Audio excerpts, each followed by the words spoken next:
For dinner tonight, let's have a little bit of Brussels sprouts with a twist. All right, let's go make it. All my non-vegetable eaters, this is the way I love my Brussels. And I'm going to show you how to fix these. Once they're out of the oven, we're going to put them in for about 25 or 30 minutes. All right, so let's go in with some sea salt. And we're just going to salt these. Remember, Brussels sprouts are your friend. They're like little baby cabbages. I love them. So get them coated really well. Mix them around. And this is going to go into a 350-degree oven for about 30 minutes.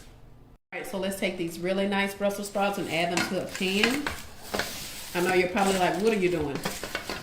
So we want to add a little bit more seasoning to it so they can be really good. I'm going to go in with a little bit of garlic powder. I mean, we do want seasoned Brussels sprouts, guys. And then I'm going to go in with some red pepper flakes.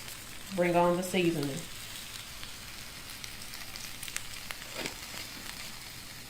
And then the last thing, let's do a little drizzle. Not a lot, but a little drizzle of honey on top of these Brussels sprouts. Just a little.